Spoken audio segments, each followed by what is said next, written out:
भगवान राम की कथा गोस्वामी तुलसीदास जी ने रामचरितमानस लिखी, वाल्मीकि जी ने रामायण लिखी। जो रामायण सुनता है, जो रामचरितमानस सुनता है, जो राम की कथा सुनता है, उसका लोक परलोक सवर जाता है, कुल कृतार्थ हो जाता है, पवित्र हो जाता है। राम की कथा सुनने से, राम का गुणगान सुनने से। हनुमान जी सदा क्या सुनते हैं? राम कथा सुनवे को रसिया। राम कथा सुनवे को रसिया। और राम लखन सीता मन। तो हनुमान जी राम कथा बहुत सुनते हैं। तो जहां जहां जब जब राम कथा होती है, हनुमान जी पहुंच जाते हैं राम कथा सुनने के लिए। हनुमान जी बड़े रसिक हैं राम कथा के। हनुमान जी प्रथम श्रोता हैं राम कथा के। अच्छा, जब राम की कथा होती है तो हनुमान जी सभी भक्तजन प्रेम से राम जी का गुणगान सुनते हैं। सुनो, राम की कथा तो स्वयं राम जी भी सुनते हैं। अयोध्या में राम जी को सबसे पहले राम कथा किसने सुनाई थी? हैं? लवकुश ने। राम जी के बेटे हैं लवकुश। महर्षि वाल्मीकि जी से उन्होंने राम कथा पढ़ी, क्योंकि सीता मैया वहीं थी। लवकुश वहीं जन्म लिए महर्षि जी के आश्रम में। उस समय लवकुश के बारे में लोग नहीं जानते थे। सबको ये लगता था ये ऋषि पुत्र हैं। तो वो अयोध्या गए और उन्होंने बढ़िया राम कथा सुनाई लोगों को। तो लोगों को लगा ये तो बढ़िया है। फिर राम जी तक बात पहुंची तो राम जी बोले भैया हमारे सामने लाओ। तो राम जी की सभा लगी और बीच में राम जी ने लवकुश को बिठाया और सबसे पहली बार राम की कथा स्वयं राम ने लवकुश के मुख से सुनी थी, अपने पुत्रों के मुख से।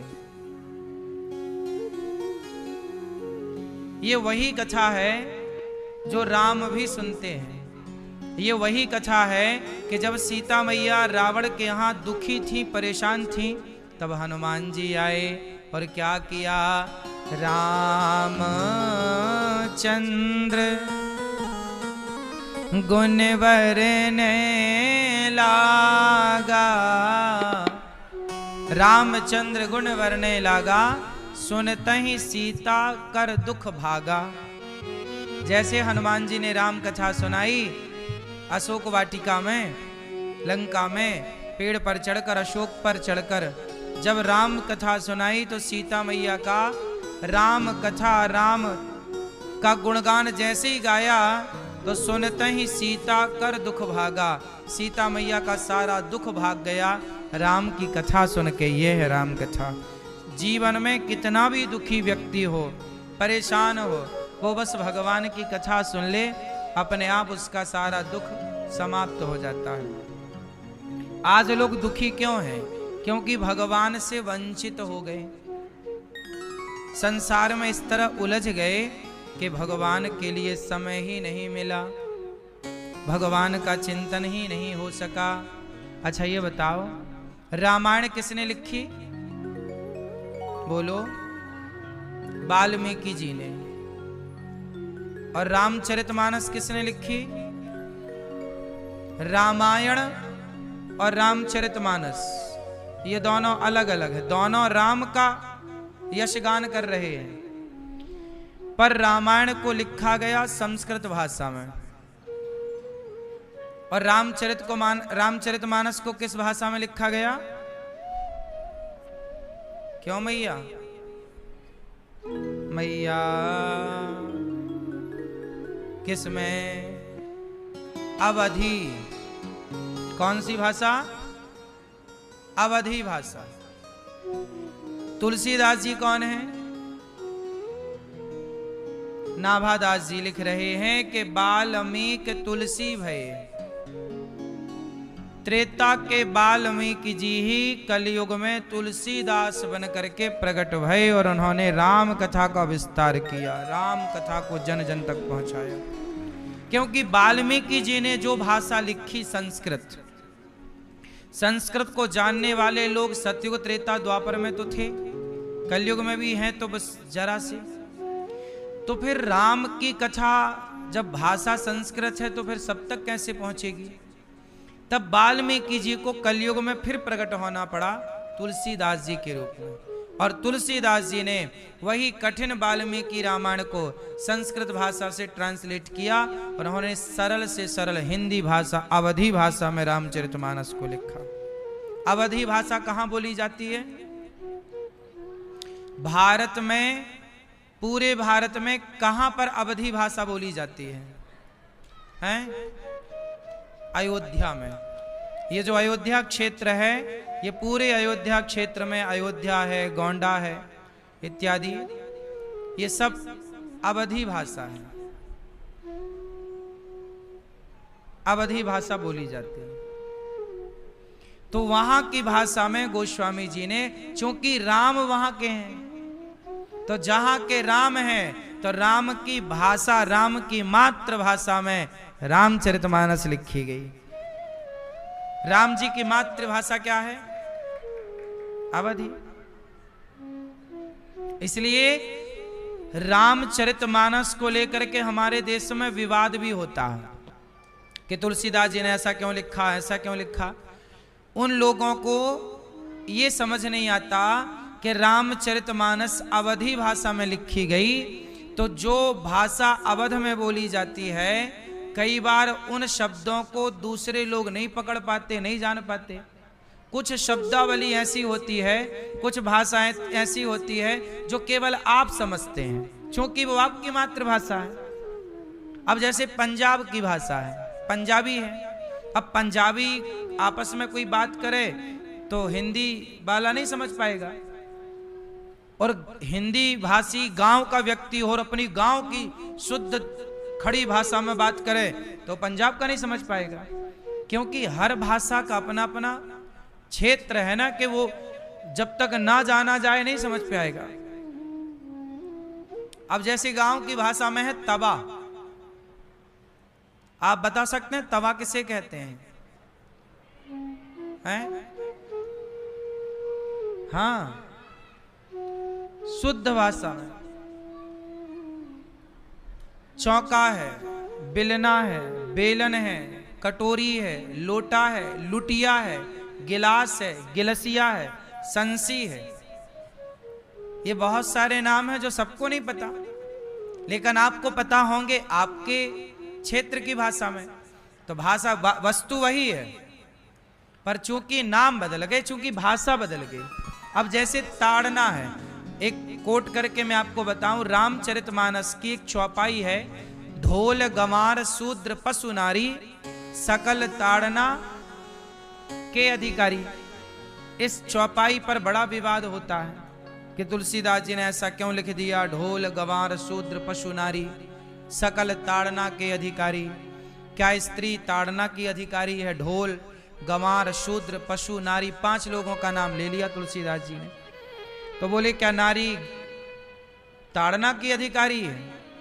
अब देखो विवाद हो गया, नेता लोग रामचरितमानस को जलाने लग गए, क्योंकि उन्हें इतनी अक्ल नहीं है कि रामचरितमानस जिस भाषा में लिखी गई है, एक बार वहां जाके उस भाषा में उस शब्दावली का अर्थ खोज के आए।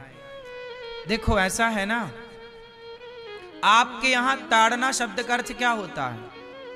ताड़ना मतलब क्या होता है आपके यहां? फलाने ने हमें ताड़ा, ताड़ लिया। ताड़ना शब्द मतलब आपके यहां ताड़ना शब्द का प्रयोग होता है? बोलो हाँ कि ना। क्या होता है ताड़ना मतलब? हैं? कूदना, देखना। ताड़ना मतलब होता है देखना। फलाने ने हमें ताड़ लिया, मीन्स देख लिया। अच्छा, कहीं पर ताड़ना शब्द का अर्थ मारना भी होता है कि ताड़ो मतलब मारो। तो ताड़ना शब्द के दो अर्थ हो गए। कहीं पर ताड़ना मतलब देखना होता है, कहीं पर ताड़ना मतलब मारना होता है। अब रामचरितमानस में जो ताड़ना शब्द है, अब वहां पर देखने के अर्थ में प्रयोग होगा कि मारने के अर्थ में लगेगा, ये तो तभी पता लगेगा जब आप अवध जाओ। अवध की भाषा में देखना पड़ेगा कि अवध की भाषा में ताड़ना शब्द का अर्थ क्या है। तो अवध की भाषा में ताड़ना शब्द का अर्थ होता है देखना। भैया फलाने ने हमें ताड़ लिया, मतलब देख लिया। तो ढोल गंवार शूद्र पशु नारी सकल ताड़ना, मतलब ढोलक को देखना पड़ता है, सुर से उतर तो नहीं गई। गंवार आदमी को देखना पड़ता है कि कोई गलत हरकत तो नहीं कर रहा। पशु गैया चराने जाओ तो गायों को देखते रहना पड़ता है, कहीं गाय फसल में तो नहीं घुस गई, कहीं गाय किसी का नुकसान तो नहीं कर रही है। आप में से कोई गैया चराया है बचपन में? गैया चराए हो तो जानोगे कि गैया ना चरते चरते खेतों में घुस जाती है, किसानों का नुकसान कर देती है। तो उसे देखना पड़ता है कि किसी किसान का वो नुकसान ना करे। तो वहां पशु कहा गया, ढोल गंवार शूद्र पशु, तो पशु को देखना पड़ता है, ये थोड़ी कि पशु को मारते रहो। और नारी, नारी को मारने का नहीं कहा। अच्छा बताओ, तुलसीदास जी ने रामचरितमानस लिखी, राम जी का गुण लिखा, राम जी का यश लिखा। क्या राम जी ने पूरे जीवन में कभी सीता मैया पर हाथ उठाया? उत्तर दो। क्या राम ने सीता मैया को मारा? बोलो। नहीं मारा, कहीं मारने का उल्लेख नहीं है। तो जब राम ने सीता मैया को नहीं मारा तो तुलसीदास जी ऐसा क्यों लिखेंगे कि नारी को मारो? मारो नहीं, ताड़ो मतलब देखो, अपनी स्त्री को देखो। देखने का तात्पर्य क्या है? राम जी मारीच मामा के चक्कर में जंगल चले गए, सोने का मृग बन के आया ना मारीच, तो राम जी जंगल चले गए। तो वहां पर राम जी सीता मैया से दूर हो गए। तो राम जी ने लक्ष्मण जी को क्या बोला कि तुम सीता मैया को देखते रहना, ध्यान रखना, मैं आ रहा हूं। सीता मैया को तुम क्या करते रहना? देखते रहना। आप लोग किसी के घर में जाते हो, जब कहीं जाते हो तो आप पड़ोसी से, भैया थोड़ा हमारे घर की तरफ देखते रहना। तो देखते रहने का मतलब ये थोड़ी है कि बस बैठे घर को देखते ही रहे। देखते का मतलब ये हुआ कि आते जाते नजर मारते रहना। तो सीता मैया को देखते रहना लक्ष्मण, हम आ रहे हैं। तो लक्ष्मण जी देखते रहे, मतलब सीता मैया की रक्षा। वहां देखने शब्द का अर्थ हो गया रक्षा। देखते रहना मतलब रक्षा करना। अच्छा, फिर लक्ष्मण जी को भी जाना पड़ा। जब मारीच मरा तो उसने छल पूर्वक हा लक्ष्मण लक्ष्मण पुकारा।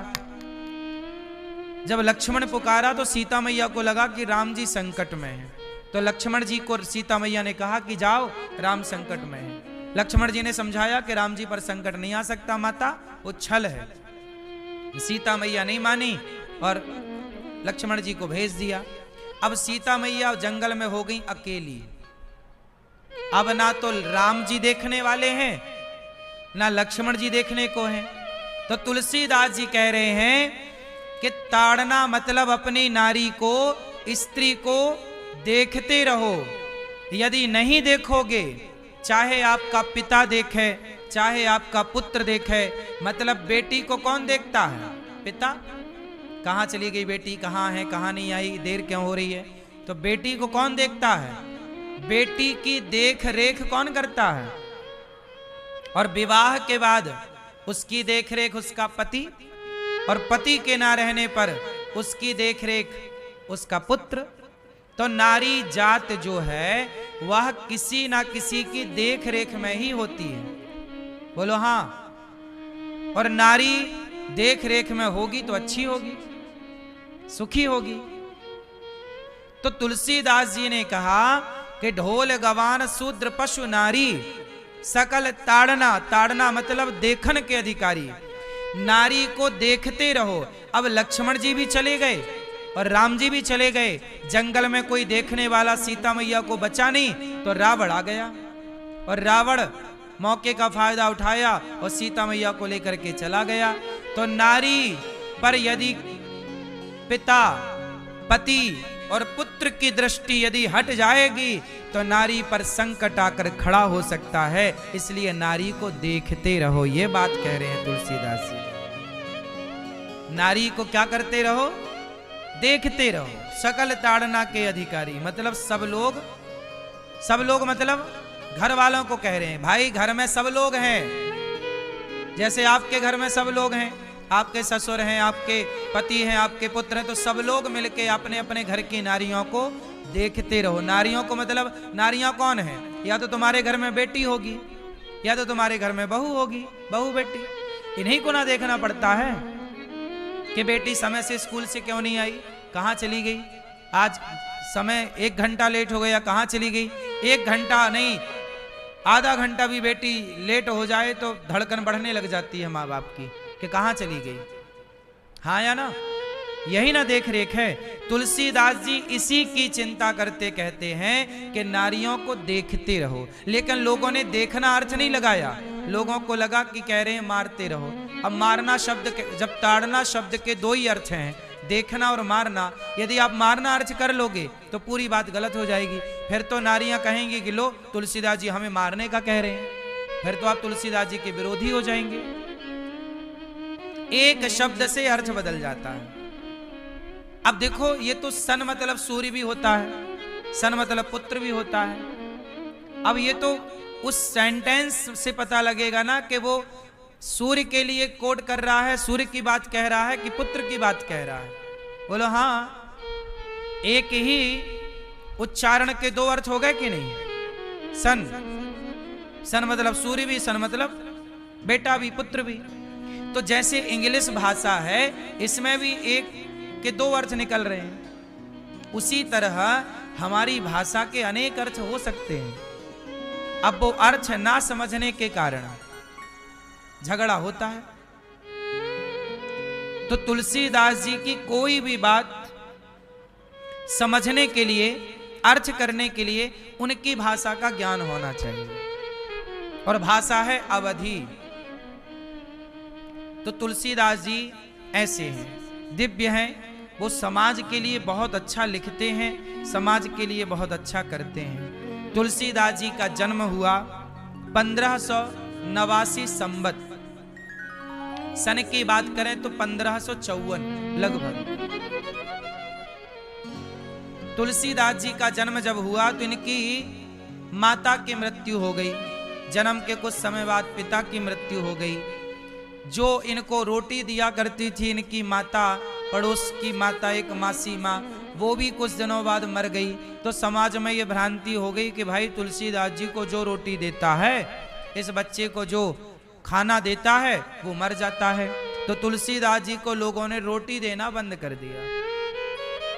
बचपन से ये जन्म लेती राम बोले थे, इसलिए इनका एक नाम पड़ा राम बोला। तुलसीदास जी का एक नाम है राम बोला। तुलसीदास जी जब पैदा हुए तो इनके पूरे पूरे दांत थे। तो लोगों को लगा ये तो बड़ा अपशगुन है, बच्चा पैदा होता है तो उसके दांत नहीं होते। लेकिन तुलसीदास जी पैदा हुए तो उनके सारे दांत थे। लोगों को लगा ये तो बड़ा अपशगुन है। समाज ने बहिष्कार कर दिया, उस बच्चे को रोटी पानी देना लोगों ने बंद कर दिया। जैसे तैसे वो पढ़ने काशी आ गए। हरि गुरु जी इन्हें मिल गए। तुलसीदास जी जब पढ़ने आए तो नरहरिदास जी इन्हें मिल गए। तुलसीदास जी के गुरु हैं नरहरिदास जी। नरहरिदास जी के गुरु हैं रामानंदाचार्य जी। रामानंदाचार्य जी श्री परंपरा से हैं, श्री संप्रदाय।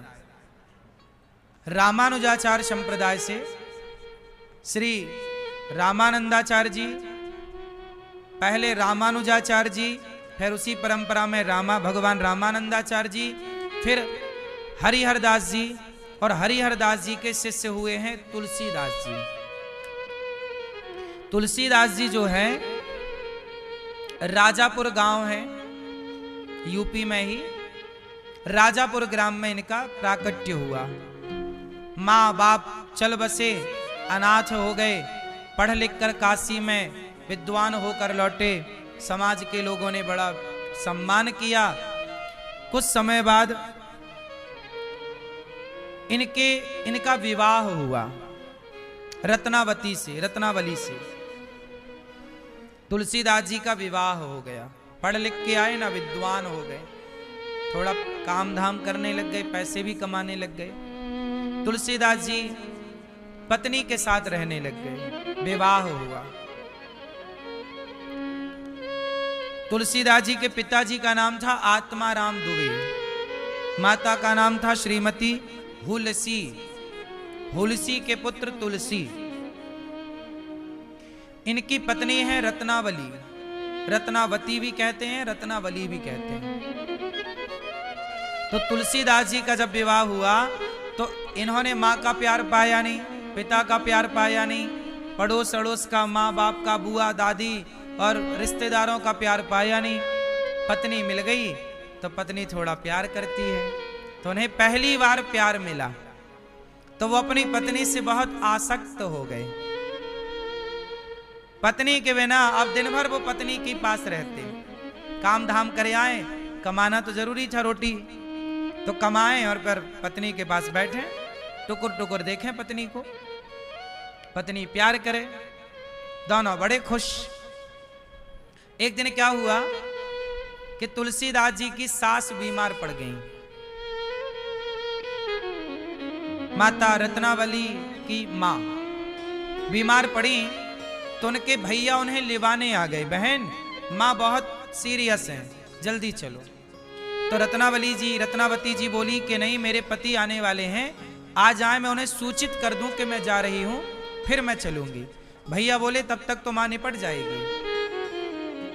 तो रत्नावती जी ने अपने पड़ोसन से कहा कि बहन हमारे पति आए तो बताना कि हमारे भैया आए थे, हमारी माँ बीमार हैं, तो अचानक जाना पड़ा, हमने भोजन बना के रख दिया है, आए तो ये चाबी है, ये दे देना और वो खा लें, और उनसे कहना कि मैं कल ही वापस आ जाऊंगी, माँ से मिल करके हाल चाल देख करके कल ही मैं वापस आ जाऊंगी।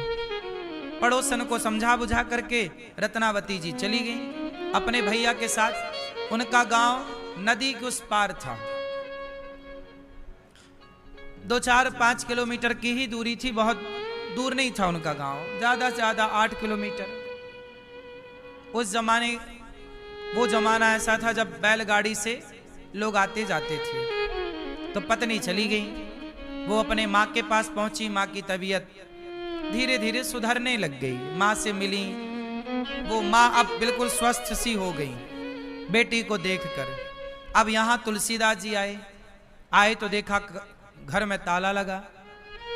तब पड़ोसन आए, तुलसी यहाँ आओ, वो देखो तुम्हारी पत्नी कल आ जाएगी, भैया लेवाने आ गया, तुम्हारी सास की तबीयत अचानक बिगड़ गई तो वो मायके चली गई है, कल आ जाएगी बोल के गई है, वहां तुम्हारे लिए भोजन बना के रख कर गई है, तुम जल्दी भोजन कर लो। तुलसीदास जी बोले कोई बात नहीं, कल आ ही जाएगी, कोई बात नहीं। ताला खोला, भोजन बना के रखी, भोजन को देखकर तुलसीदास जी बोले वाह मेरी पत्नी कितनी अच्छी है, देखो मेरे लिए भोजन बना के गई, अब बढ़िया भोजन कर रहे हैं।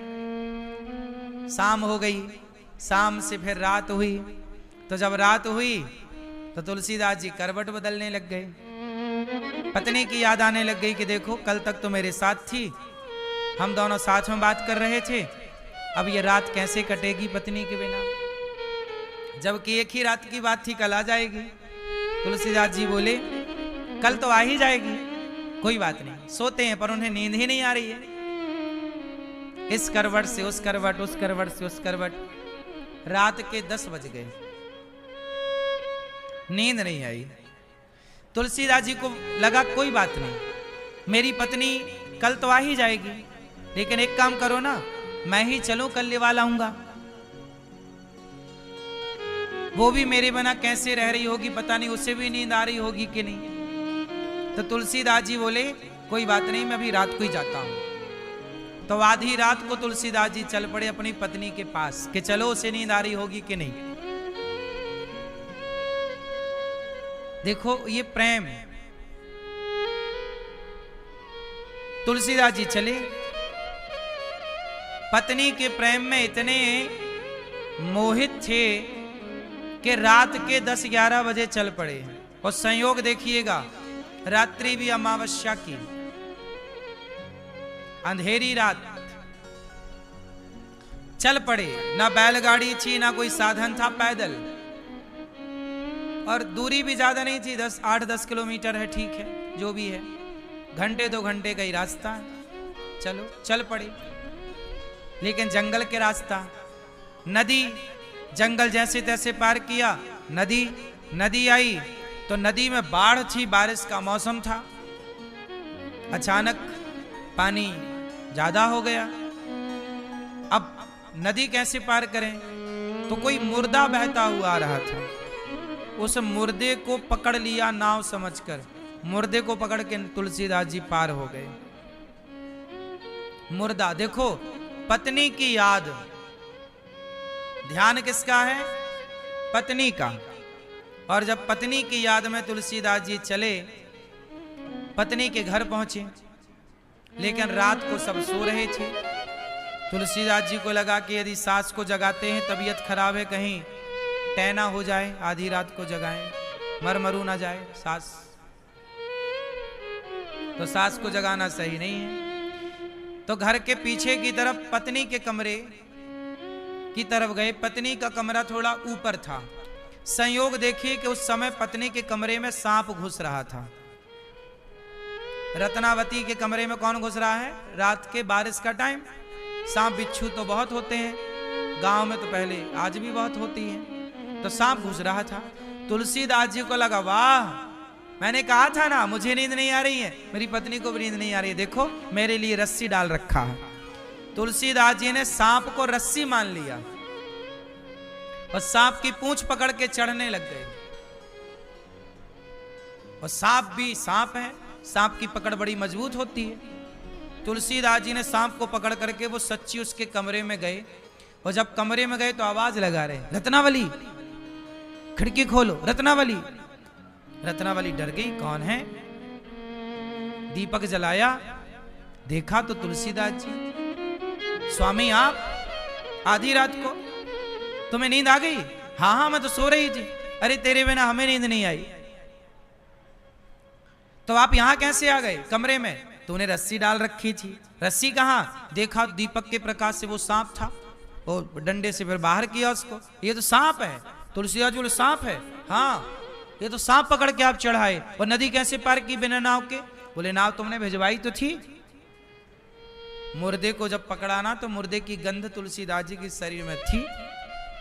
सड़ा हुआ मुर्दा पता नहीं कब का बह रहा था, तो दुर्गंध आ रही थी। तुलसीदास जी से पत्नी ने कहा, स्वामी, हाड़ मांस के देह से इतना प्रेम किया आपने। ये हमारा शरीर जो है, ये हाड़ मांस का ही तो है। हाड़ मांस के शरीर से आपने इतना प्रेम किया कि आधी रात को आप एक रात ना रुक पाए, हमारे लिए दौड़े चले आए। हाड़ मांस के शरीर से इतना प्रेम है। भगवान से इतना प्रेम होता तो आपका कल्याण हो जाता। जितना प्रेम आप हमसे करते हैं, इतनी प्रीति भगवान से होती तो आपका कल्याण हो जाता। बस ये बात पत्नी ने कह दी। तुलसीदास जी टुकुर टुकुर पत्नी को देखते ही रहे, और देखने के बाद पत्नी को प्रणाम किया। पत्नी को प्रणाम करके उसी रास्ते, उसी खिड़की तुलसीदास जी वापस आ गए। और तुलसीदास जी ने समझ लिया कि बात तो सही है कि शरीर से, हाड़ मांस से हमारी इतनी आसक्ति है, इतनी आसक्ति यदि भगवान के चरणों से हो जाए तो हमारा कल्याण हो जाए, हमारा उद्धार हो जाए। जीवन की सार्थकता यही है। तुलसीदास जी वापस आ गए और फिर अपनी पत्नी से फिर नहीं मिले। देखो वैराग्य किसे कहते हैं। पत्नी भी कोई बात कहे तो कई बार पत्नी नहीं, पत्नी के मुख से मां सरस्वती कुछ कहलाना चाहती हैं। इसलिए आप लोगों के लिए मैसेज है तुलसीदास जी की इस कथा से कि जितना प्रेम हम लोग शरीर से करते हैं, शारीरिक अटैचमेंट हम लोगों का जितना है, इतना अटैचमेंट काश भगवान से हो जाए तो हम सबकी नैया पार हो जाए। पर बुढ़ापे तक हम लोग वासनाओं से, विषयों से मन को हटा नहीं पाते। वही तुलसीदास जी सारे भारत का भ्रमण करते हैं और फिर रामचरितमानस की रचना करते हैं। तुलसीदास जी राम कथा लिखकर सुनाते तो हनुमान जी सुनने आते। कहां से शुरू हुई राम जी की कथा? गोस्वामी जी लिख रहे हैं, वर्णानाम अर्थ संघानाम रसानाम छंदसामपि मंगलानाम च कर्तारौ वंदे वाणी विनायकौ। अक्षरों, अर्थ समूहों, रसों, छंदों और मंगलों की कामना करने वाले, मंगल करने वाली मां भगवती सरस्वती जी और गणेश जी की वंदना गोस्वामी जी करते हैं। वंदे वाणी विनायकौ, गणेश जी की वंदना। मंगल करने वाली मां सरस्वती जी की वंदना। भवानी शंकरौ वंदे, भवानी पार्वती शंकरौ, शंकर की वंदना करते हैं। वंदे श्रद्धा विश्वास रूपिणौ, श्रद्धा और विश्वास के स्वरूप भगवान शंकर पार्वती की वंदना कर रहे हैं। तुलसीदास जी सीताराम गुणग्राम पुण्यारण्य विहारिणौ, भगवान श्री सीताराम चंद्र जी के गुण समूह रूपी पवित्र वन में विहार करने वाले विशुद्ध विज्ञान संपन्न कवीश्वर और कपीश्वर। कवीश्वर मतलब वाल्मीकि जी और कपीश्वर मतलब हनुमान जी, दोनों की वंदना गोस्वामी जी करते हैं। अच्छा, तुलसीदास जी से हम एक चीज तो सीख लेनी चाहिए। तुलसीदास जी सबकी वंदना करते हैं, सबको वंदना मतलब सबको प्रणाम करते हैं। किस किस को प्रणाम करते हैं? तुलसीदास जी मूक हों ही बाचाल, पंगु चढ़हि गिरिवर गहन, जासु कृपा सुदयाल, द्रवहु सकल कलिमल दहन। मूक हों ही बाचाल, जब भगवान कृपा करते हैं तो गूंगा भी बोलने लग जाता है। मूकम करोति वाचालम पंगुम लंघयते गिरिम, यत् कृपा तमहं वंदे परमानंदम माधवम। अच्छा बताओ, गूंगा भी बोलता है कि नहीं? जब भगवान कृपा करते हैं तो गूंगा भी बोलने लग जाता है। क्यों भैया? ओ मोबाइल चलाने वाले भैया, जब भगवान कृपा करते हैं तो कौन बोलता है? गूंगा। और लंगड़ा भी पहाड़ लांग जाता है। कब? इसलिए कहते हैं जब भगवान कृपा करते हैं तो असंभव भी संभव कर देते। भगवान है ना, कर तुम अकर तुम अन्यथा कर तुम सर्व सामर्थ। भगवान से बड़ा सर्वशक्तिमान कौन होगा? तो भगवान सब कुछ करने की सामर्थ्य रखते हैं। ऐसे भगवान को प्रणाम कर रहे हैं। फिर कहते हैं वंदऊ गुरुपद कंज। गोस्वामी जी गुरु जी को प्रणाम कर, बिना गुरु के ये सब संभव नहीं है। तुलसीदास जी ने जो पढ़ा लिखा वो किससे? गुरु जी से। हमने जो पढ़ा लिखा किससे? गुरु जी से। जो पाया गुरु जी से। तो गुरु के बिना गति नहीं है। इसलिए जिनके जीवन में गुरु नहीं है उनका गुरूर समाप्त नहीं होता। गुरूर तभी मिटता है जब अच्छे गुरु जीवन में आ जाते हैं, क्योंकि गुरु के बिना गुरूर नहीं जाता, और गुरूर नहीं जाएगा तो पतन हो जाएगा। रावण के पास क्या था? गुरूर, अभिमान, एटीट्यूड को गुरूर कहते हैं। तो गुरूर कब नष्ट होगा? जब गुरु मिलेंगे। लेकिन रावण ने अपने गुरु को गुरु माना ही नहीं। हनुमान जी कौन है? शंकर जी। जब शंकर जी हनुमान बन करके रावण को समझाने गए तो क्या रावण अपने गुरु की बात सुना? रावण हनुमान जी की बात समझ लेता। हनुमान जी गुरु है ना? नहीं है गुरु। कृपा करहु गुरुदेव की नाही। हम लोग क्या कहते? जय जय जय हनुमान गोसाई, कृपा करहु गुरुदेव की नाई। हे हनुमान जी, हम पर कृपा करो। कैसे? गुरु की तरह। आप हमारे गुरु हैं। वो गुरु हनुमान जी साक्षात शंकर के अवतार रावण के सामने गए। हे रावण, समझ ले। लेकिन वो रावण गुरु की बात सुनता ही नहीं, बल्कि हनुमान जी को बांधने और चला। हे बंदर को बांध दो। अब देखो अपने गुरु जी को बंदर कह रहा है रावण। तो गुरु के बिना गति नहीं है। रावण नहीं समझ पाया गुरु को तो पतन हो गया।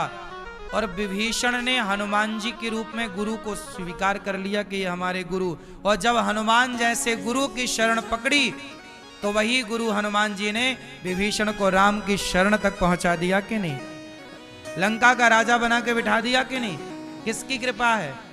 विभीषण पर पहले गुरु की कृपा हुई कि भगवान की कृपा हुई? बोलो। हाँ, प्रहलाद ध्रुव पर पहले गुरु की कृपा हुई कि भगवान की? ध्रुव प्रहलाद दोनों के गुरु नारद जी हैं। जब तक गुरु की कृपा नहीं तब तक भगवान की कृपा नहीं। बात समझ में आई?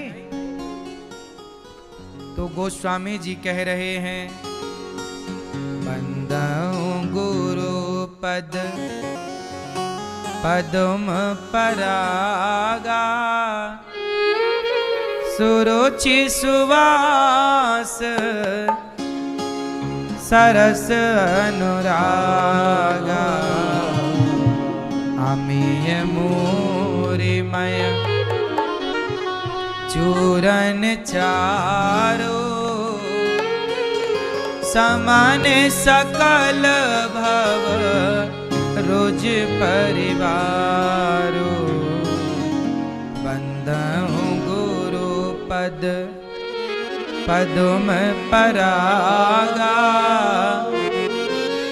तो पहला प्रणाम गुरु जी को। गुरुर्ब्रह्मा गुरुर्विष्णु गुरुर्देवो महेश्वर, गुरु साक्षात् परब्रह्म तस्मै श्री गुरुवे नमः।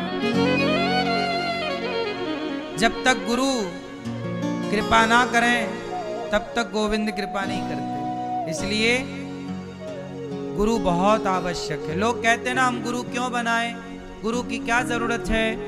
भाई ये बताओ, विवाह की क्या जरूरत पड़ती है? विवाह करे बिना भी तो बच्चे पैदा हो सकते हैं, लेकिन विवाह के बिना बच्चे पैदा कर लोगे तो समाज और धर्म उन्हें स्वीकार नहीं करता है। इसलिए हम अन्य देशों की बात ना करें। अन्य देशों में तो विवाह नहीं होता। रोनाल्डो ने तो विवाह किया ही नहीं और बच्चे खूब पैदा कर लिए। तो बिना विवाह के बच्चे पैदा करना अन्य देशों की सभ्यता हो सकती है, पर भारत की संस्कृति यह इजाजत नहीं देती। हमारे यहां एक परंपरा है, पहले विवाह करो, फिर विवाह के बंधन में बंध करके फिर संतान उत्पत्ति करो। वह लीगल है, सही है। उसी तरह जैसे विवाह करना विवाह करने से एक स्त्री और एक पुरुष का सदा सदा के लिए एक संबंध जुड़ जाता है। बोलो हाँ। विवाह के बाद ही एक संबंध जुड़ता है, संबंध को मान्यता मिलती है। उसी प्रकार गुरु मंत्र के बाद, गुरु के बाद ही भक्त और भगवान के संबंध को मान्य किया जाता है। अब मान्य है। जैसे पति पत्नी के संबंध को विवाह के बाद मान्यता मिलती है, ऐसे जीवात्मा और परमात्मा, भक्त और भगवान का रिश्ता कब होगा? जब कोई गुरु के द्वारा हो। इसलिए विवाह मंडप के नीचे अग्नि जलाकर, साक्षी अग्नि, हवन, फेरे, ये सब साक्षी हैं। आपका विवाह अकेले में नहीं होता, ध्रुव तारा साक्षी होता है। पति पत्नी को दोनों को ध्रुव तारा का दर्शन कराया जाता है विवाह में कि देखो ये साक्षी है। अग्नि की फेरे लेकर अग्नि को साक्षी माना जाता है कि हमारे विवाह की साक्षी। यदि समाज मुकर भी गया तो अग्नि साक्षी है, वेद साक्षी है, ब्राह्मण साक्षी है। हाँ या ना? ये सब साक्ष्य है। उसी तरह गुरु के द्वारा जब आपका संबंध कराया जाता, जैसे विवाह के बाद संबंध ही तो जुड़ता है एक स्त्री से एक पुरुष से, ऐसे गुरु मंत्र के बाद जीवात्मा का, भक्त का भगवान से संबंध जुड़ने के प्रोसेस को गुरु मंत्र कहते हैं, गुरु नाम कहते हैं, गुरु दीक्षा कहते हैं। इसलिए गुरु, अच्छा गुरु कैसा होना चाहिए? गुरु कैसा हो? जो भगवान का भक्त हो। आजकल बाजार में कुछ गुरु ऐसे हैं जो भगवान की भक्ति नहीं करते, स्वयं को भगवान मान करके बैठ जाते कि जी अपनिच भगवान है, और वो अपनी ही पूजा कराते हैं। बहुत सारे गुरु ऐसे हैं जो भगवान की पूजा नहीं करवाते, कहते हैं कृष्ण की पूजा क्या कर रहे हो, राम की पूजा क्या कर रहे हो, और खुद अपनी पूजा करा रहे हैं। ऐसे लोग पाखंडी हैं। ऐसे गुरुओं से बच के रहना चाहिए जो भगवान की पूजा ना करा के खुद की पूजा कराए। क्यों मैया? मैया गुरु किसे कहते हैं? अच्छे गुरु किसे कहते? कौन है अच्छा गुरु? पहले आपको देखो, बाजार में जब 2000 का नोट आया तो 2000 का नोट सब तक पहुंचे, उसके पहले नकली नोट पहुंच गया। बोलो हाँ, बोलो मैया हाँ कि ना? नकली नोट चल रहे हैं कि नहीं? बोलो हाँ। फिर ऐसे नकली गुरु, नकली गुरु कौन? बताओ आप लोग, नकली गुरु कौन? हम लोग किसकी पूजा करते हैं? भगवान की, भगवान नारायण की, भगवान श्री राम की, श्री कृष्ण की। हम लोग उनके दास हैं। हम लोग कभी ये नहीं कहते कि हम ही भगवान हैं। हम कभी भगवान नहीं हो सकते ना। भगवान तो भगवान है साहब। वो चुटकी बजाए तो संसार बन जाए, वो चुटकी बजाए तो प्रलय हो जाए, भगवान है ना। वो भगवान ही तो है जो तुम्हारे पैदा होने पर तुम्हारी माँ के आंचल में दूध भरते हैं। अब ये सामर्थ्य किसी इंसान की नहीं हो सकती ना। गुरु मार्गदर्शक है, गुरु भगवान तक पहुंचाने का साधन है।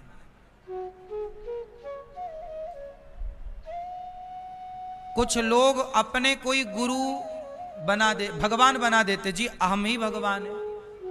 और शिष्य लोग गुरु जी को ही भगवान मान के उनकी पूजा करते हैं। फिर उन्हें राम की जरूरत नहीं, कृष्ण की जरूरत नहीं, वो नारायण की पूजा नहीं करते। बोले हम तो बस गुरु जी की पूजा करते हैं, हमारे लिए तो गुरु जी भगवान है। गुरु को भी भगवान की तरह माना गया है, पर किस गुरु को?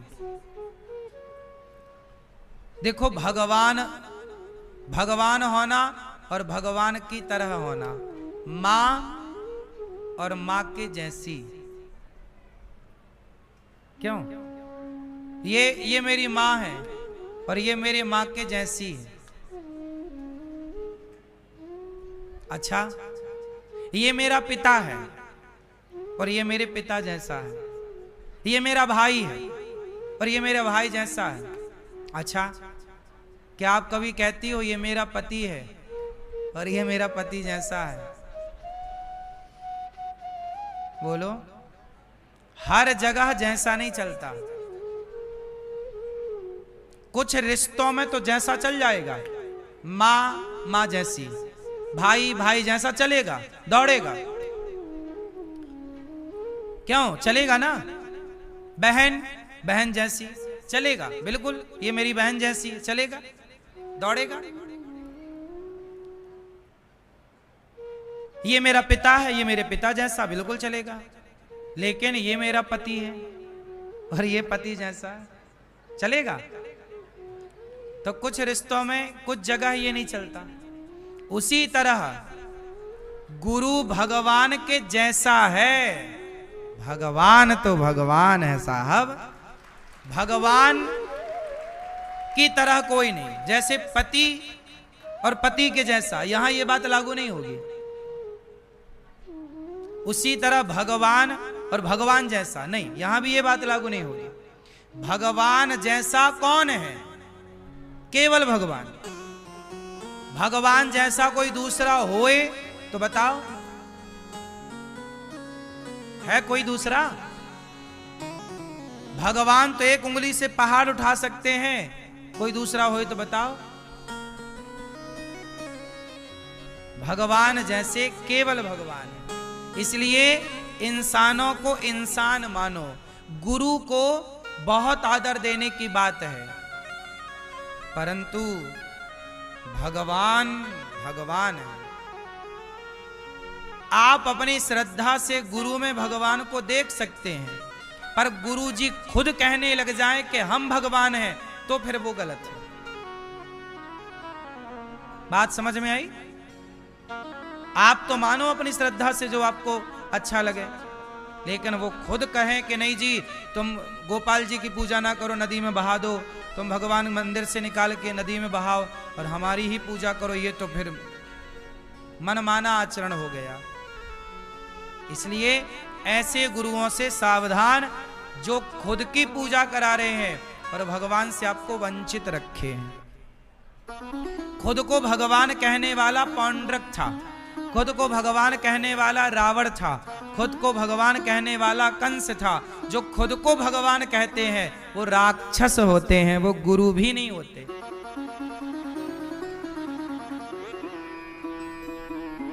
हाँ या ना? तो आज के कलिकाल में ये भी जानना बहुत जरूरी है कि गुरु कौन है। इसलिए भगवान का भक्त को गुरु कहा जाता है। गुरु किसे कहेंगे? जो भगवान का। बोलो, अब बताओ, प्रहलाद जी के गुरु कौन? नारद जी। ध्रुव जी के गुरु कौन? नारद जी। वाल्मीकि जी के गुरु कौन? नारद जी। वेद व्यास जी के गुरु कौन? नारद जी। नारद जी सबके गुरु हैं। क्यों? क्योंकि नारद जी भक्त हैं। वीणा लेकर दिन भर क्या जपते हैं? श्रीमन नारायण श्रीमन नारायण। तो जो नारद जी जैसा भगवान का उपासक हो, जो भगवान का भक्त हो, वही आपका गुरु होना चाहिए। जिसके खुद के अंदर भक्ति नहीं है, वो आपको क्या भक्ति भरेगा? इसलिए नारद जी ध्रुव प्रहलाद के गुरु हैं। और वो नारद जी क्या जपते हैं? श्रीमन नारायण श्रीमन नारायण। बोलो हाँ। अब ऊपर देखो, भगवान लक्ष्मी नारायण बैठे हैं कि नहीं? भगवान श्रीमन नारायण मंदिर में, गौरी गोपाल भगवान, राधा कृष्ण भगवान, श्री सीताराम चंद्र भगवान। अब कोई आए बोले जी ये भगवान काहे बैठा, ये थोड़ी भगवान है, नदी में बहाओ, और अपनी पूजा कराने लग जाए, तो वो महामूर्ख है ना, जो अपनी पूजा कराए और भगवान को बाहर कराए।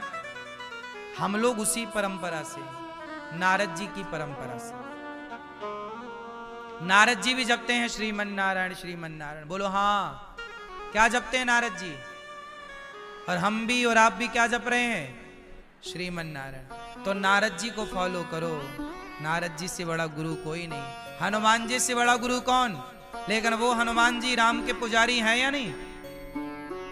राम रसायन तुम्हारे पास आओ, और सदा राम जी के द्वार पर राम द्वारे तुम रखवारे। हनुमान जी से बड़ा कौन होगा? लेकिन वो हनुमान जी जो पहाड़, देखिए पहाड़ तो भगवान कृष्ण भी उठाए और पहाड़ तो हनुमान जी भी उठाए, पर कृष्ण पहाड़ उठाए तो उन्हें भगवान कहा गया, हनुमान जी पहाड़ उठाए तो वो भगवान के भक्त हैं। हनुमान जी को भी हम लोग क्या कहते हैं? ये राम जी के भक्त हैं। हनुमान जी भक्त की कोटि में है, हनुमान जी भगवान की कोटि में नहीं है। बात समझ में आई? भगवान सब नहीं हो सकते ना मेरी मां। प्रधानमंत्री सारे हो सकते हैं? सब बन जाओ फिर प्रधानमंत्री। सब बन जाओगे तो प्रधानमंत्री की वैल्यू क्या रह जाएगी? भाई वैल्यू तो तब तक है ना जब तक एक है। बोलो हाँ, सारे राष्ट्रपति हो जाएं तो फिर राष्ट्रपति की वैल्यू क्या? क्यों मैया? एक ना होगा तो एको ब्रह्म द्वितीयो नास्ति, एक ब्रह्म, ईश्वर एक है। हनुमान जी कौन है? भगवान के भक्त हैं। बोलो हाँ। और वो भक्त क्या जप रहे हैं? श्री राम जय जय राम। आजकल लोग राम राम नहीं जप रहे हैं, कृष्ण कृष्ण नहीं जप रहे हैं, नारायण नारायण नहीं जप रहे हैं, जो मन में आ रहा वो जप रहे हैं। इसलिए अपनी प्राचीन परंपराओं को ना गवाओ। ये सब लोग ज्ञान भूल गए। आजकल कोई भी किसी को भी आप गुरु मान लेते हो। गुरु कौन है? जो भक्त है वो गुरु। मीराबाई ने किसे गुरु बनाया? रैदास जी को। मोची है, जूता सिलते हैं।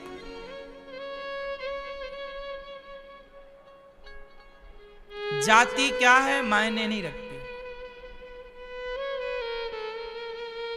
रैदास जी क्या सिलते हैं? जूता। आपके पांव का जूता फट जाए तो लोग ले जाते और रैदास जी जरा सिल दो। वो जूता सिल रहे हैं। लेकिन वो जूता सिलने वाले रैदास जी इतने बड़े भक्त थे कि उनके कठौता में गंगा मैया प्रकट होती थी। तब से कहावत ना चालू हुई कि मन चंगा तो कठौता में गंगा, कठौता में गंगा। मन चंगा तो कठौता में। तो ये कहावत कब से स्टार्ट हुई? रैदास भक्त जो थे, रैदास जी, उनके बारे में लोगों ने अफवाह फैलाई। अरे बोले ये तो भक्त होने का नाटक कर रहा है। एक बार क्या हुआ कि रैदास जी जूता सिल रहे थे कि तभी उनके गांव के कुछ लोग ना, 2 लोग गंगा जी जा रहे थे। तो रैदास जी को पता लगा कि ये भैया हमारे गांव के गंगा जी जा रहे हैं। तो उन्होंने, रैदास जी ने कहा भैया ये हमारी दक्षिणा गंगा मैया को भेंट कर देना और ये चुनरी ले जाओ, ये दक्षिणा और ये चुनरी गंगा मैया को। हम तो जा नहीं पा रहे हैं, हमारी तो सामर्थ्य है नहीं किराया भाड़ा लगाने की, तो तुम जा रहे हो तो ये हमारी दक्षिणा, कुछ 1 पैसे उन्होंने दी होगी। कहा ये पैसे ले लो और ये चुनरी ले लो, ये गंगा मैया को हमारी तरफ से समर्पित कर देना। आज भी गांव में कोई गंगा जाए तो गांव के लोग अपनी अपनी तरफ से कहते भैया ये हमारी तरफ से गंगा मैया को भेंट कर देना, ये हमारी तरफ से, हम तो जा नहीं पा रहे हैं, आप जा रहे हैं तो आप ही दे देना। ऐसा है। तो रैदास जी ने दे दिया चुनरी और कुछ पैसे। अब वो दोनों आदमी गए तो उन्होंने चुनरी तो गंगा मैया को दे दी, जय हो गंगा मैया, ये रैदास जी ने चुनरी भेजी है। पर कुछ पैसे थे, उनको लगा यार काहे ये चढ़ाना, ये तो अपन चाय वाय पी लेंगे। तो पैसे नहीं चढ़ाए और जब नहीं चढ़ाए और वापस जाने लगे तो गंगा मैया ने आवाज लगाई, ए रुक, मेरे रैदास ने वो भिजवाई थी दक्षिणा, कहां? अब तो ये डर गए, अरे गंगा मैया बुला रही, तुरंत दे दिया। गंगा मैया ने रैदास जी की देखो देखो भक्ति देखना। रैदास जी जाति के मोची है, सिल रहे हैं जूता, पर प्रेम और भक्ति देखिए कि गंगा मैया आवाज लगा रही है उनके लिए। फिर क्या हुआ, गंगा मैया ने उनकी दक्षिणा ली और गंगा मैया ने एक सोने की चूड़ी निकाली। उनका हाथ, सुनो ये लो, ये मेरे रैदास को दे देना, कह देना कि गंगा मैया ने तुम्हारी सेवा स्वीकार कर ली है, और ये लो। अब भैया गंगा मैया ने सोने की चूड़ी दी। अब सोचो वो गंगा मैया ने ही जब दी होगी तो वो कैसी रही होगी। अद्भुत नक्काशी, अद्भुत डिजाइन, अद्भुत। अब वो दोनों के मन में पाप आ गया। वो जो दोनों आए थे नहाने, उनको लगा कि रैदास को कैसे पता कि गंगा मैया ने क्या दिया। अब वो गए और सुनार की दुकान में चूड़ी बेच आए। ये कहानी ऑन रिकॉर्ड लिखित में रैदास जी की घटना बहुत 400-500 साल पुरानी ही ये सब घटनाएं हैं। इसी कालखंड में ये सब घटी। तुलसीदास जी के टाइम पर ही ये सब आगे पीछे घटनाएं घटी हैं। तो रैदास जी, अब वो लोग सुनार को बेच दिए। अच्छा, सुनार तो बड़ा पारखी था। सुनार को लगा कि ये आभूषण सामान्य नहीं है, चलो राजा को भेंट करते हैं। अब उन्होंने तो पैसे बांट लिए, दोनों 50-50 दोनों गंगा नहाने आए थे, और रैदास जी से कह दिया कि हमने तुम्हारी दक्षिणा चढ़ा दी और गंगा मैया को हमने प्रणाम कर लिया। अच्छा ठीक है। रैदास जी को ये बताया ही नहीं कि तुम्हारे लिए सोने का कुछ प्रसाद पहुंचाया है माता जी ने। अब वो दोनों बांट के पैसे अपना तो मस्त खा पी के पड़े। लेकिन सुनार राजा के पास गया, महाराज ये चूड़ी आपके लिए। रानी ने देखा तो पसंद आई। सुनार से कहा कि ऐसा करो कि ऐसी चूड़ी एक और लाओ, हम दोनों हाथ में पहनेंगे। ये बहुत पसंद आई रानी को। अब सुनार कैसे बनाए, पूरी जान लगाए सुनार, तो वैसी चूड़ी कैसे बने, गंगा मैया ने दी है, वो थोड़ी कोई बना सकता था। अद्भुत थी। अब राजा ने कहा तू नहीं बनाएगा, मैं तुझे मृत्यु दंड दूंगा। सुनार बोला फंस गए। ये बता तुझे किसने दी। तब पूरी कहानी बताई कि वो फलाने ने हमें दी। दोनों को पकड़ा गया। क्यों रे, ये चूड़ी तेरे पास कहां से आई, चोरी की? बोले नहीं नहीं। अब वो मरता क्या ना करता, उन्होंने सच बताया कि गंगा मैया ने दी। किसके लिए दी? बोले ये रैदास जी के लिए।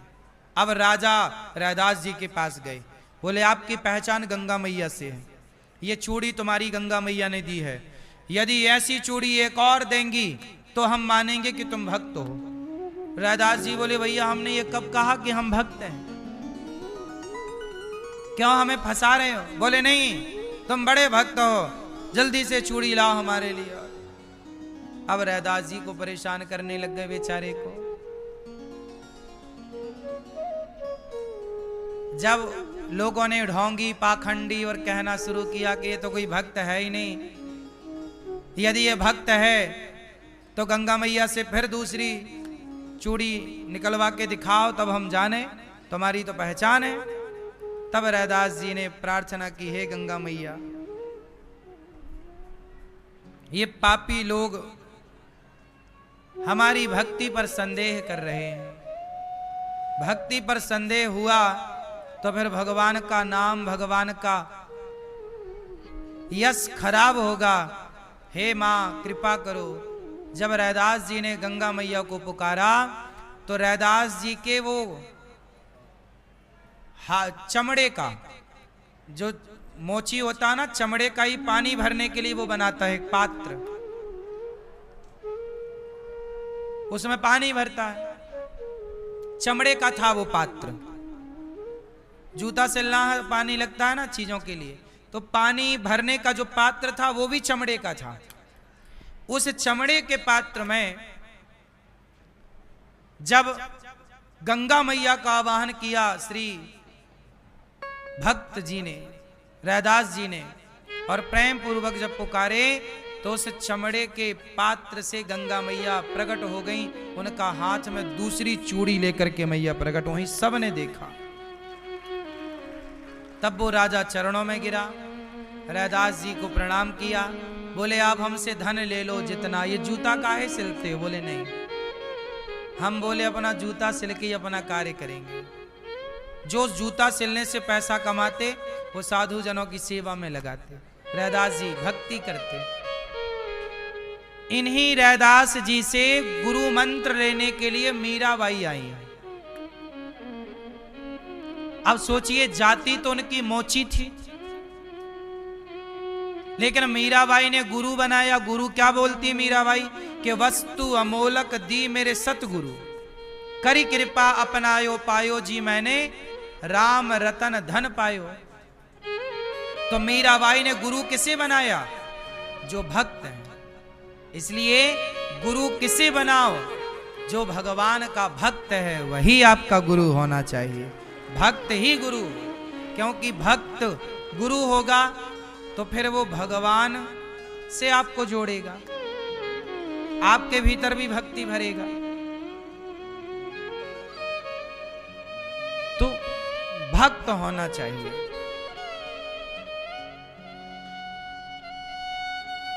पाखंडी ना हो, सेवा करते हैं। अच्छा, रैदास जी किस बल पर भगवान की भक्ति कर रहे हैं? रैदास जी जूता सिलते। एक बार क्या हुआ, रैदास जी के पास भगवान आए और भगवान ने इन्हें एक पारस मणि दी। पारस मणि का एक प्रभाव होता है कि जहां घिस दो वो सोना हो जाता है। तो भगवान ने कहा कि तुम साधु सेवा करते हो रैदास जी जूता सिल के जो पैसा कमाते ना, तो साधु सेवा करते। कोई इनके दरवाजे से भूखा नहीं जाता। अच्छा, पुराने जितने भक्तों को संतों को देखा होगा, सब सेवा को बड़ा महत्व देते हैं। सेवा। इसलिए दास अनिरुद्ध उन्हीं संतों के बताए रास्ते पर चल रहा है। और गौरी गोपाल में भी सवेरे से शाम तक देखो हजारों संतों की भक्तों की सेवा हो रही है, क्योंकि एक ही संकल्प, एक ही नारा, सेवा ही है धर्म हमारा। बड़े बड़े साधु संत यहाँ आते हैं और गौरी गोपाल की सेवाओं का अपनी आंखों से दर्शन करते हैं। ये सेवा है। रैदास जी जूता सिल के अपना पैसा सेवा में लगाते हैं। एक दिन भगवान आए, बोले ये पारस मणि ले लो। भगवान कैसे बनकर आए? साधु बनकर। बोले ये मणि ले लो। घिस के दिखाया, लोहे पे घिसा। अच्छा, इनके पास ना मोची के पास ना एक लोहे का इतना बड़ा वो होता है जिस पे रख के जूते पे कील मारते हैं, कील नहीं ठोकते, वो 3, 4, 5 किलो 10 किलो का होता है। उसको ना संत जी ने छुआ दिया तो वो बन गया सोने का। अब रैदास जी रोने लगे, बाबा जी अब सोने का बना दिया, अब हम जूता कैसे बनाएंगे? उसमें लोहा थोड़ा मजबूत होता है, सोना थोड़ा मजबूत नहीं होता लोहे की अपेक्षा। अब बताओ इसमें थोड़ी जूता बनेगा। बोले आपने सोने का, अरे बोले सोने का बना दिया, तुम सेवा करो। नहीं, ऐसे थोड़ी सेवा करनी है। रैदास जी गए और सोने का वो जाके गंगा जी में बहाए। और वो पारस मणि साधु जी ने कही ये लो। नहीं, हम नहीं छुएंगे, अपनी ले जाओ, हम खुश हैं, हमें चाहिए नहीं ज्यादा। देखो जरा संतोष देखिए, भगवान आ रहे हैं, पारस मणि दे रहे हैं। फिर क्या हुआ, इनके पास ना शालिग्राम जी थे। तो जब ये रात्रि को शालिग्राम भगवान को सुलाएं और सवेरे जब उठाएं तो 2 सोने की मोहर निकलती शालिग्राम जी के पास। मानो भगवान सपने में आके बोलते, रैदास तुम इतनी साधु सेवा करते हो, तुम्हारे पास पैसा होगा तुम और सेवा करोगे। रैदास जी बोले नहीं, हमें ज्यादा नहीं करना, जितना हम कमा रहे हैं उसी से करेंगे। अब शालिग्राम जी 2 मोहर रोज दें। तो रैदास जी बोले हे भगवान, तुम भी लालची हो गए हो क्या? सोने के पास सोते हो। तुरंत दोनों मोहर उठाए। तुलसी रैदास जी के बारे में लिखा है कि वो हाथ से नहीं मोहर उठाते, चिमटी से। वो रोटी नहीं घुमाती हो आप मैया चिमटा से, आप रोटी तवे से कैसे पलटाती हो? पकड़ने वाला नहीं होता। वैसे ही किसी चीज से पकड़ के मोहर उठाते हैं ऐसे, और ले जाके गंगा जी में छोड़ आते, मतलब हाथ नहीं लगाते उस सोने में, नहीं हमें हाथ नहीं लगाना। ऐसी निष्ठा थी कि हम जूता सिल के जो कमाएंगे उसी से सेवा करेंगे, मेहनत के पैसे से सेवा होगी। और दिन भर वो जूता सिलते जाएं, भगवान श्री सीताराम सीताराम भगवान का नाम जपते जाएं, भगवान से अथाह प्रेम आंसू बहते जाएं। बस मेरी माँ, भक्ति कहीं भी रह के की जा सकती है, किसी भी परिस्थिति में जूता सिलते सिलते भक्ति की जा सकती है। माला लेके ही भजन करना, नाम जपना नहीं, ईमानदारी से जीवन आप जी रहे हैं। सोचिए, रैदास जी के पास सोना आता तो वो हाथ भी नहीं लगाते, चिमटे से उठा के फेंक देते, हमें नहीं चाहिए। ऐसा संतोष कहां मिलेगा? निष्काम, कोई कामना नहीं।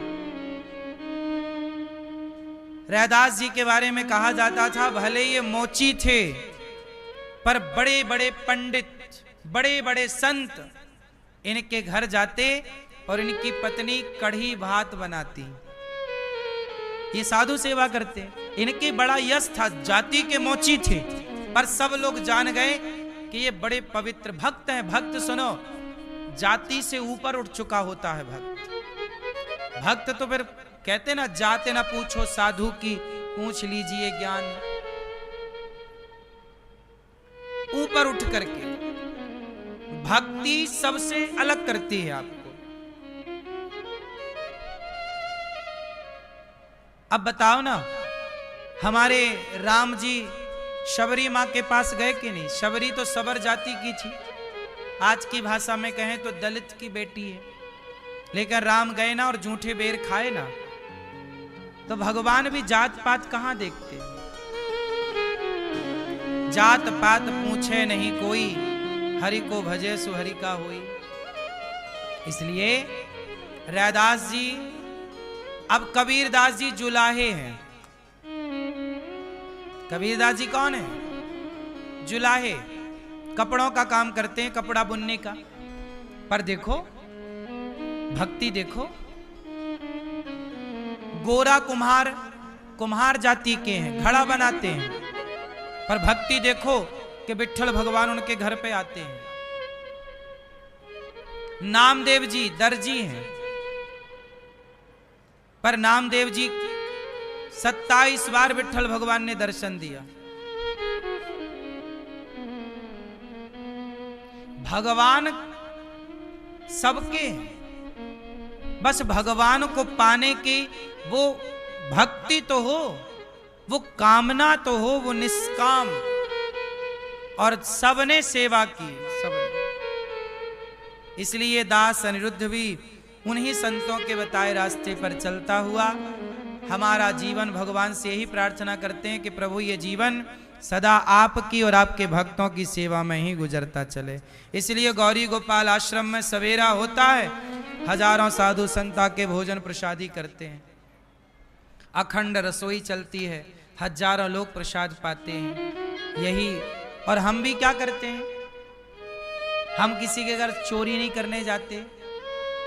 हम भी, मोची रैदास जी का काम था जूता सिलने का, तो वो अपना जूता सिल के काम करते थे। हमारा काम है आपको कथा सुनाने का, तो कथा सुनाने से जो आप सहयोग करते हो, उसी पैसे से इतनी सारी सेवाएं चल रही हैं। आप लोगों से भिक्षा मांग लेते हैं और उसी भिक्षा से 30,000 लोग यहाँ नित्य प्रसाद पा रहे हैं। 290 वृद्ध माताएं यहाँ रह रही हैं, 150 बच्चे गौरी गोपाल गुरुकुल में यहाँ पढ़ रहे हैं। तो ये भी वही परंपरा की सेवा है। भगवान जब भी मिलते हैं ना, सेवा के बल पर मिलते हैं। तो रैदास जी को गुरु बनाया मीराबाई ने। हम आपको बस ये समझाना चाहते हैं कि गुरु कैसा होना चाहिए?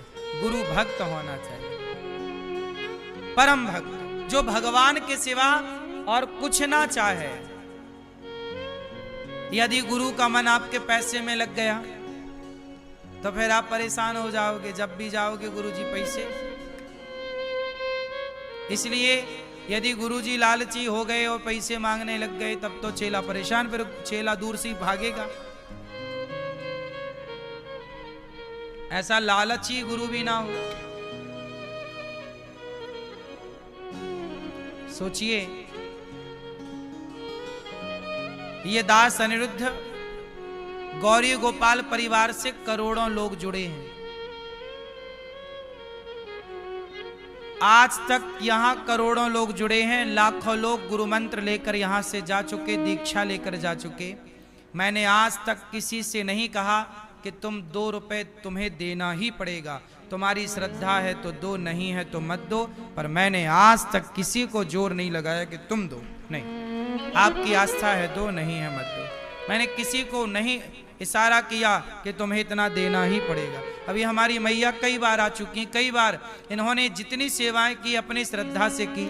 आज तक किसी प्रकार से नहीं कहा जाता कि आपको इतना 1000 रुपए देना पड़ेगा कि 5000 देना पड़ेगा, नहीं। ये हमारी मैया वर्षों से आ रही हैं यहाँ।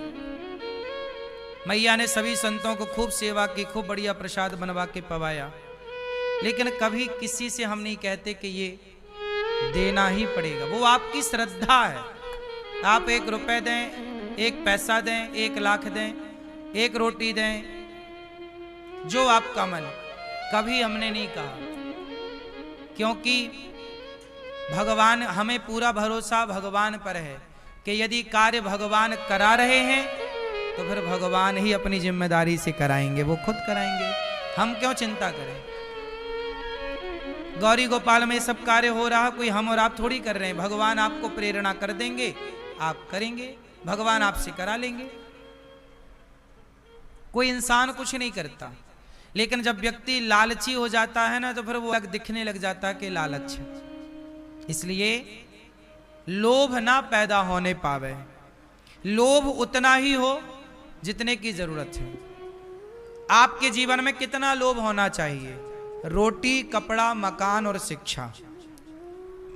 इतना लोभ करो जिससे रोटी आपको मिल जाए। आपके पास क्या होना चाहिए? रोटी हो, कपड़ा हो और मकान हो। ये बेसिक जरूरतें हैं, आवश्यकताएं हम सबकी, ये सबके पास होना चाहिए। ये जरूरतें हैं, नीड है हम सबकी। लेकिन इसके बाद क्या होती हैं हमारी इच्छाएं। जब रोटी आपको भरपूर मिल जाती है, कपड़ा बढ़िया पहन लेते हो, जब आप अच्छे मकान बना लेते हो, जमीन जायदाद भरपूर हो जाती है, फिर आप किस पे जीते हो? इच्छाओं कि अब तो नाम हो, अब तो प्रतिष्ठा हो, अब तो लो, बस इच्छाएं। और वो इच्छाएं अच्छी नहीं है। जरूरतें पूरी हो सकती हैं, इच्छाएं पूरी नहीं हो सकती। इसलिए जीवन को जरूरतों के हिसाब से चलाओ, इच्छाओं के हिसाब से बिल्कुल ना ढालना। इच्छाएं तो रावण की पूरी ना हो सकी, इच्छाएं दशरथ जी की पूरी ना हो सकी, तो फिर हमारी और तुम्हारी इच्छाएं क्या पूरी होंगी? हाँ, हमारी और आपकी जरूरतें पूरी हो सकती हैं। बोलो हाँ कि ना। तो गोस्वामी जी सबको प्रणाम करते हैं और कहते हैं, बिनु सत्संग विवेक न होई, राम कृपा बिनु सुलभ न सोई। सत्संगत मुद मंगल मूला, सोई फल सिद्धि सब साधन फूला। बिनु सत्संग विवेक न होई, बिना सत्संग के विवेक नहीं होगा। सत्संग क्या करेगा? आपको विवेकी बनाएगा। इसलिए गोस्वामी जी कह रहे हैं, सत्संग करो सठ सुधरहि, सत्संगति पाई, पारस परस कुधात सुहाई। सठ सठ एक होता है मूर्ख, मूर्ख हृदय न चेत। एक होता है मूर्ख, एक होता है सठ। अच्छा, एक होता है खल, बड़ा खल आदमी है, दुष्ट। खल का मतलब क्या है? दुष्ट। खल किसे कहते हैं? बाढ़े खल बहु चोर जुआरा। खल किसे कहते हैं? जो दो काम करे, खाए और लड़े। खल मतलब जो खाए और, कुछ लोगों का काम होता है खाना और लड़ना, वही खल है। और एक बात और है कि जो खाए और लड़े वो खल, और जिसका खाए उसी से लड़े वो खल। उसी से लड़ जाता है, उसी का खाएगा और उसी से लड़ेगा। सठ सुधरें। सुधर सकता है कोई कब? जब सत्संग मिल जाए। कौन मिल जाए? बोलो मेरी मां। सत्संग मिल जाए तो सुधार हो सकता। कितना भी बड़ा अभागा हो, पापी हो, दुष्ट हो, सत्संग पाके सुधार हो सकता। सठ सुधरहि सत्संगति पाई। ए भैया बैठने दो, काहे परेशान करो, बैठने दो। सठ सत्संग कितना भी पापी हो सुधर जाए। अच्छा एक बात बताओ, सत्संग पाके कौन कौन सुधरा? नाम बताओ। कोई सुधरा? नहीं। अजामिल जैसा पापी। अजामिल बड़ा पापी था, पर अजामिल के घर कुछ संत आ गए और अजामिल की पत्नी का जो बच्चा होने वाला था उसका नाम संतों ने नारायण रखवा दिया और चले गए। केवल संतों ने पुत्र का नाम नारायण रखवा दिया। और अजामिल जब मृत्यु का समय आया तो अजामिल ने मरते समय केवल भगवान का नाम ले लिया। तो ये सत्संग के कारण अजामिल का उद्धार हो गया कि नहीं? जीवन में सत्संग एक बार आ जाए तो उसका प्रभाव आपके आखिरी दम तक रहेगा सत्संग का। इसलिए सत्संग जीवन में थोड़ा ही सही पर आना चाहिए। सठ सुधरहि सत्संगति पाई। कौन नहीं सुधरता बताओ?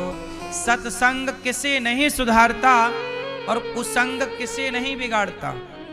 कैकेयी माता तो राम की माता है, भरत की माता है। राम को दूध पिलाया है कैकेयी माँ ने, पर जब कुसंग मिला मंथरा का तो बिगड़ गई कि नहीं? बोलो। तो कुसंग पाकर के समाज बिगड़ जाती है, कुसंग पाकर के लोग बिगड़ जाते हैं। इसलिए कुसंग से बचो, अपने आप को हर कुसंग से बचाओ। आजकल तो घर घर कुसंग है, हर घर कुसंग है। कुसंग से बचाना आज के समय पे बड़ा कठिन है। आजकल लोग केवल भड़काते हैं, लड़ाने झगड़ाने की कोशिश करते हैं। अच्छा क्या बात है? क्यों?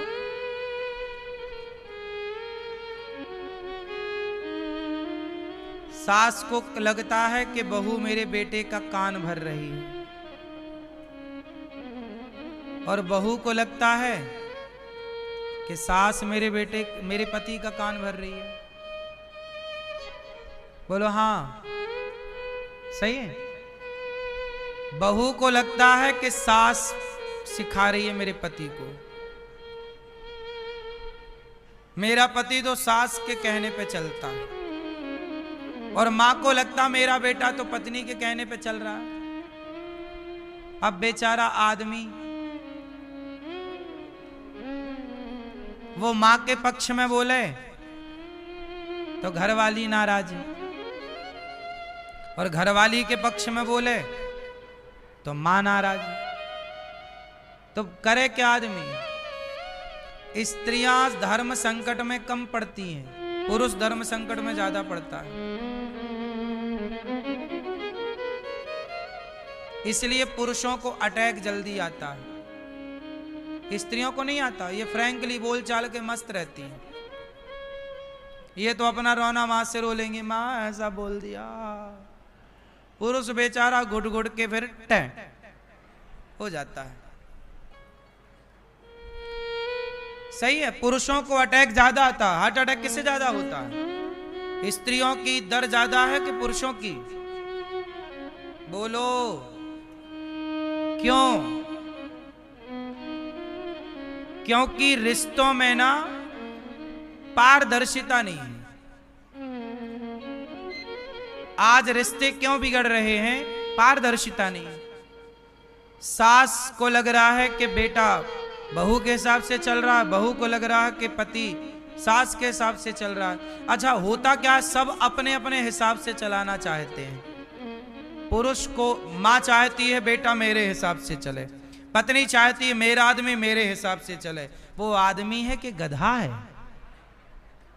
सब अपने अपने हिसाब से चलाना चाहते हो। उससे भी पूछ लो कि भैया तेरा हिसाब क्या है, उसके हिसाब से किसी को मतलब नहीं। क्यों भैया, सही है? इसलिए रिश्तों में क्या चाहिए? पारदर्शिता और अटल विश्वास, अटूट विश्वास,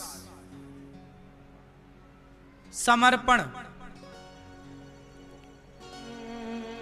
सास बिल्कुल मां की तरह बिहेव करे और बहू बिल्कुल बेटी की तरह बिहेव करे, तब रिश्ते बढ़िया चलते हैं। आज समाज में सबसे ज्यादा चिंता है रिश्तों की, है या नहीं? शादी तुम्हारे बेटे की हो रही है, बेटी की हो रही है, वो विवाह तो हो रहा, पर विवाह चलेगा कितने दिन? क्योंकि आजकल विवाह चल नहीं रहे हैं बिल्कुल, महीने 2 महीने भी। पहले विवाह नहीं होता तो विवाह होने की खुशी, अब हो रहा है, अब हो रहा है, अब हो रहा। फिर विवाह हो गया तो तलाक नहीं दे रही है, इसका दुख। फिर तलाक हो गया, फिर खुशी, अब तलाक हो गया, हो गया, हो गया। हाँ या ना? ये सब चल रहा है। ये सब क्यों चल रहा है? क्योंकि हमारे यहां सत्संग करना छोड़ दिया लोगों ने। पहले पति पत्नी दोनों सत्संग करते थे, दोनों को धर्म का ज्ञान था, दोनों धर्म के रास्ते से चलते थे। आजकल पत्नी अपने रास्ते से भटक गई, पति अपने रास्ते से भटक गया, और जब दोनों भटक गए और दोनों में एक भी भटक गया, अब जैसे राम की माता भटक गई, माता कैकेयी, मंथरा ने पढ़ा दिया। जब राम की माता भटक सकती हैं मंथरा के भड़काने से, तो आज की सामान्य स्त्री पुरुष भटक जाए अपने रास्ते से तो आश्चर्य क्या है? ये कुसंग कैकेयी को बिगाड़ सकता है, तो ये कुसंग भला आपको और आपको कहां नहीं पहुंचा सकता। इसलिए दोष आपका नहीं है, आपके वातावरण का दोष है, आपकी संगति का दोष है। संगत से गुण आते हैं, संगत से गुण जाएं, लोहा जड़ा जहाज में पानी में उतराए। इसलिए कहता हूं, हाँ संतन के संग लाग रे। थोड़ा सत्संग किया करो मेरी माँ। सत्संग कौन करे? पति पत्नी दोनों। शादी के पहले भी सत्संग करो, शादी के बाद भी करो, रिश्ते चलेंगे। थोड़ा धर्म को जानो, थोड़ा गीता पढ़ो, रामायण पढ़ो। गीता रामायण पढ़ने वाला, सोचो पत्नी पति दोनों गीता रामायण पढ़ने वाले हैं, तो रिश्ते चला पाएंगे कि नहीं? दौड़ेंगे।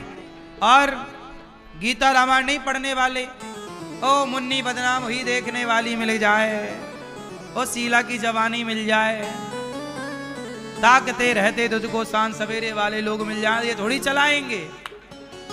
इनकी आदत हो गई है शीला की जवानी देखने की, तो फिर ये एक में टिकेंगे नहीं ना, क्योंकि इनकी आदत पहले ही बिगड़ चुकी है। बोलो हाँ। क्यों? तो आपको कैसे संबंधी चाहिए? जो धर्म से जुड़े हो। आजकल धर्म को लोगों ने दूर कर दिया अपने जीवन से। आप तो बस ले दे के पैसा ही पैसा है साहब। आजकल सबको क्या चाहिए? पैसा। रिश्तों की कोई वैल्यू नहीं है आज, है? आज रिश्ते वैल्यू नहीं रख रहे हैं, पैसा सबसे ज्यादा वैल्यू रख रहा है। हाँ बोलो हाँ कि ना? और सुनो, पैसे से भी ज्यादा वैल्यू किसकी है बताओ?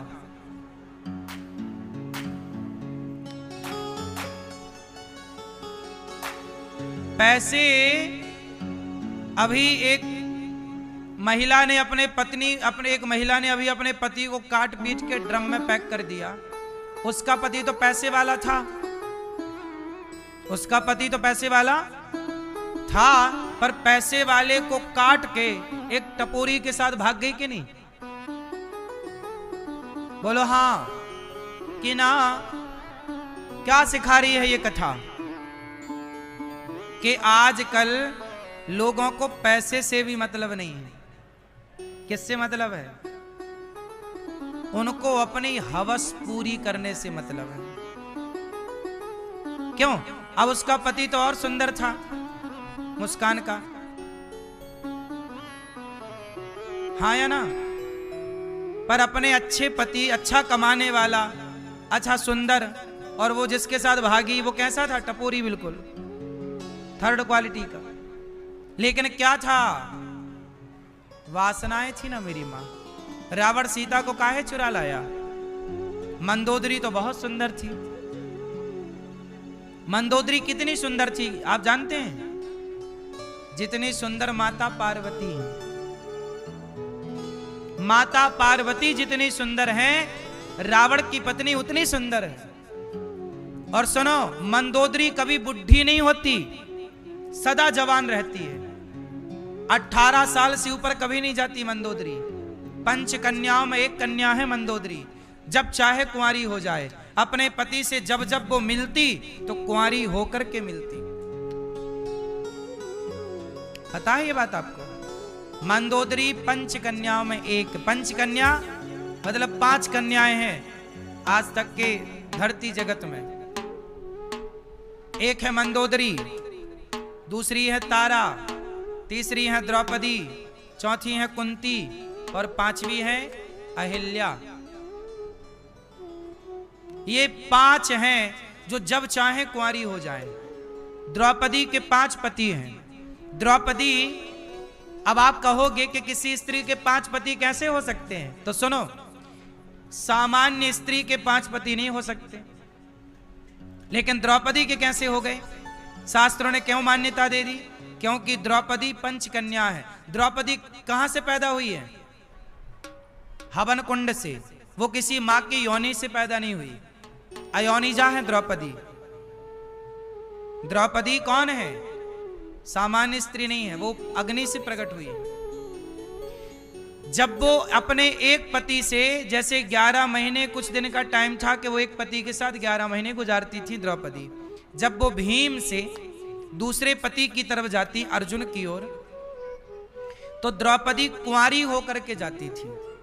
जब कुंवारी होकर जाती तो उनका दोष समाप्त हो जाता। फिर वहां रहती, फिर उनके साथ रह करके जब वहां से जाती तो उनके साथ विवाह करती, फिर वो रहती उनके साथ उतने दिन, फिर विवाह करती, फिर रहती वो उतने दिन।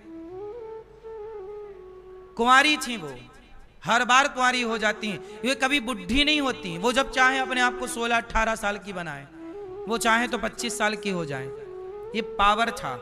ऐसे ही रावण की पत्नी मंदोदरी थी, कभी बुढ़ी होती नहीं थी, सदा जवान, सदा कुंवारी लड़की की तरह। लेकिन रावण अपनी ऐसी पत्नी पाकर भी सीता मैया की ओर भागा और नाश करा लिया। किसके चक्कर में? केवल शरीर की हवस, वासनाएं।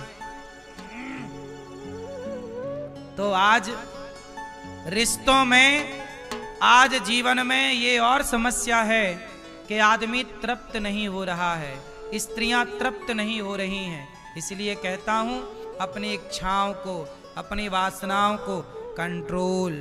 क्योंकि धर्म कहता है कि अपने पति के साथ रहकर ही जीवन गुजारना पुण्य है, धर्म है।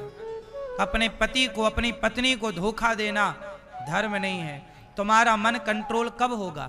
तुम दुनिया की उल्टी सीधी चीजें देखोगे, मोबाइल पर, टीवी पर गलत गलत चित्र देखोगे, तो तुम्हारा मन कंट्रोल कैसे होगा? मन को कंट्रोल करने के लिए ही सत्संग किया जाता है। सत्संगी स्त्री होगी तो कभी ना भटकेगी, संस्कारी महिला होगी कभी ना भटकेगी। संस्कारी पुरुष होगा कभी ना भटकेगा। परंतु संस्कार नहीं है, धर्म नहीं है जीवन में, तो भटकाव हो जाएगा। इसलिए आप ये मत सोचिए कि पैसा ही सब कुछ है। आजकल लोग पैसे को छोड़कर भी पैसे से आगे जाना पसंद कर रहे हैं, और ये व्यक्ति को कहां ले जाएगा? रावण के वासना ने रावण को गिरा दिया, पतित कर दिया, आज तक पुतले जलाए जा रहे हैं। मुस्कान ने किया तो मनमाना आचरण। किसने सही कहा? उसका केस लड़ने को वकील तैयार नहीं है।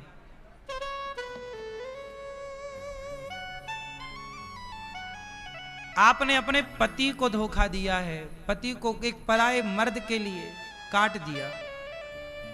स्त्री के पहले के लोग कहते थे ना, स्त्री बड़ी दयावान होती है, कॉकरोच देखे तो डर जाए, बड़ी नाजुक होती है। लेकिन आज एडवांस स्त्रियां देखो, खंजर छाती में डालने में भी हिचकिचा नहीं रही। सुना कि पहला खंजर उसी ने मारा पति को। निर्दयी कहते ना, पूत कपूत सुने हैं परना, माता सुनी को माता। पुरुष निर्दयी है वो। पुरुष गलत कर रहा है तो भाई वो गलत कर रहा है, पर स्त्री से ये उम्मीद नहीं होती, क्योंकि कहा ना, पूत कपूत सुने हैं परना, माता सुनी कुमाता। कुपुत्रो जायते क्वचिदपि कुमाता न भवति।